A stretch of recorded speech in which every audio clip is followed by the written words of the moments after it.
Nagsimula ang lahat sa talento ng isang Espanyol na naging taga-disenyo na si Cristobal Balenciaga Ezaguirre. Ipinanganak siya noong ika-21 ng Enero 1895 sa Getaria, isang maliit na bayan ng mga mangingisda sa rehiyon ng Basque sa hilagang Espanya. Ang kanyang ina na si Martina Ezaguirre Embil ay isang sastre at sa pamamagitan ng pagtulong sa trabaho nito ay natutunan ng bata ang sining ng pagtatahi. Noong siya'y 12 taong gulang pa lamang, nagsimula siyang magtrabaho bilang isang katulong sa isang sastre sa San Sebastian. Ang kanyang talento ay napansin ng pinakamayamang maringal na babae sa kanilang bayan, ang Marchiones de Casa Torres, na naging kanyang unang patron at nagpadala sa kanya sa Madrid upang magkaroon ng formal na pagsasanay sa paggawa ng kasuotan.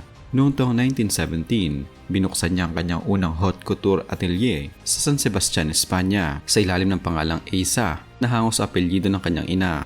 At kalaunan ay nagbukas ng mga sangay sa Madrid at Barcelona.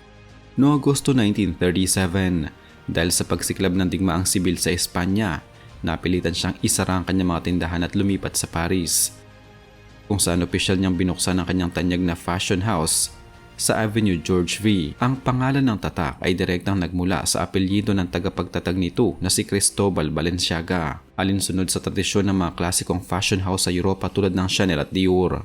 Ayon sa kasaysayan ng wika sa rehiyon ng Basque, ang apelyidong Balenciaga o Balenciaga ay isang pangalang may kaugnayan sa heograpiya na nangangahulugang bahay o lugar na mangingisda ng balyena, na nagmula sa mga salitang Basque na bale para sa balyena, onchi para sa barko at ang hulaping aga. Sumikat ang tatak dahil sa kakaiba at radikal na kontribusyon ni Cristobal Balenciaga sa hugis at struktura ng pananamit ng kababaihan pagkatapos na ikalawang digmaang pandaigdig. Habang ibang mga taga-disenyo noong panahong iyon ay nakatuon sa pagpapakita ng kurba ng baywang, binago niyang takbo ng moda sa pamamagitan ng pagpapakilala ng mga maluluwag, geometriko at tila arkitekturang mga disenyo. Ayon sa opisyal na kasaysayan ng sining na nakatala sa Victoria and Albert Museum, sumikat na kanyang mga nilikha tulad ng balloon coat noong 1953, ang sack gown noong 1957 at ang cocoon coat dahil sa pagpapahintulot sa mga kababaihan na kumilos ng may kalayaan habang pinapanatiling mataas na antas ng elegansya.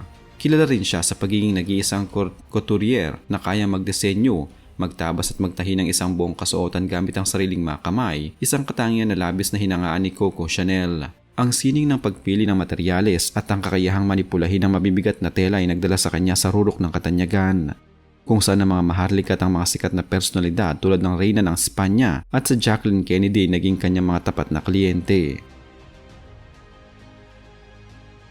Ang napakataas na presyo ng mga produkto ng tatak na ito sa kasalukuyang panahon ay bunga ng kombinasyon ng kanilang kasaysayan, kalidad ng paggawa at stratehikong pagpoposisyon sa merkado. Gumagamit ang kumpanya ng mga pinakamataas na uri ng materyales tulad ng mga mamahaling katad at telang gawa sa eksklusibo para sa kanila mula sa mga sertipikadong talyer sa Italia at Pransya. Bukod sa materyales, ang bawat produkto ay sumasailalim sa masusing proseso ng manumanong paggawa ng mga bihisang artisan na naglalaan ng mahabang oras para sa bawat detalye ng tahi at pagbuo. Sa ilalim ng pamumuno ng kasalukuyang malikhaing direktor na si Demna Vasalya, ang tatak ay gumagamit din ng estratehiya ng limitadong produksyon upang mapanatili ang pagiging eksklusibo at pambihira ang kanilang mga gamit sa merkado. Mula sa mga mayaman at mga sikat na personalidad, kasabay ng malaking pamumuhunan sa mga makabagong kampanya sa marketing ay nagpapataas sa halaga ng tatak.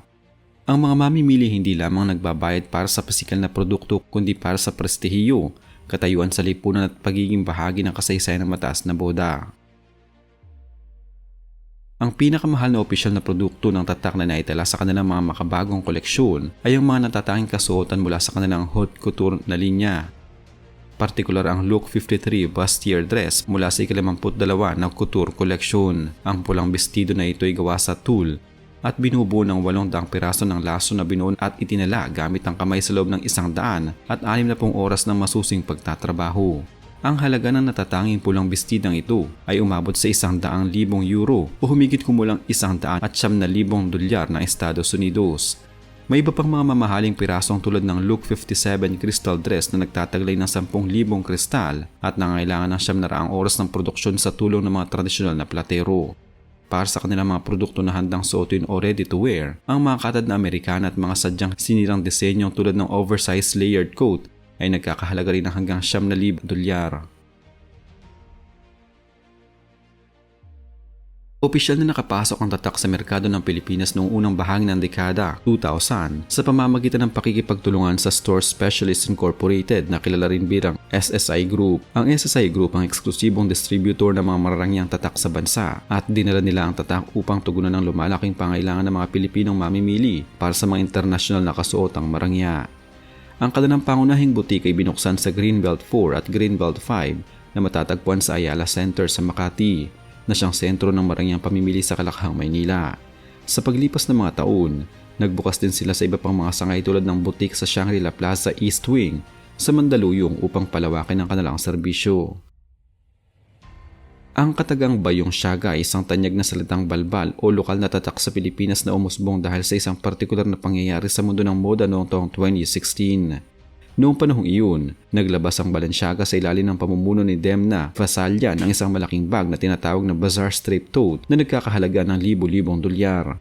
Napansin ng mga Pilipino na ang disenyo ng mamahaling bag na ito ay kamukhang-kamukha ng tradisyonal na bayong o mga makukulay na basket na gawa sa plastik o pinatuyong dahon na karaniwang ginagamit sa mga pampublikong palengke sa Pilipinas. Dahil sa pagkakahawig na ito, binuo ng mga lokal na mamamayan ang salitang Bayong Siaga na isang pagsasama ng salitang Tagalog na bayong at ng pangalang Balenciaga bilang isang uri ng katatawanan at komentaryo sa mataas na presyo ng dayuhang produkto. Kalaunan, isang lokal na negosyo ang opisyal na gumamit ng pangalang ito upang magbenta ng mga dekalidad at modernong hand-woven na bayong na gawa ng mga lokal na sastre at komunidad ng mga katutubong manghahabi sa Pilipinas. Ang salitang ito ay naging simbolo ng malikhaing pag-iisip ng mga Pilipino at ng kanilang kakayahan na iugnay ang mataas na moda sa kanilang sariling kultura. Ang patuloy na pag-iral ng tatak sa modernong panahon ay nagpapakita ng kanilang kakayahan na magbago habang pinapanatili ang kanilang pundasyon. Mula sa pagiging isang tradisyonal na haute couture house sa Espanya at Pransya, naging pinuno ito sa paggawa ng mga makabagong sapatos tulad ng Triple S at Speed Trainer na naging tanyag sa mga kabataan. Ang kakayahang pagsamahin ng sining ng marangyang pagtatahi at ang kultura ng kasalukuyang lansangan ang dahilan kung bakit nanatili silang paksa ng mga talakayan sa buong mundo. Ang bawat koleksyon na inilalabas ng kumpanya ay patuloy na humahamon sa mga pamantayan ng kagandahan at pagiging praktikal na pananamit.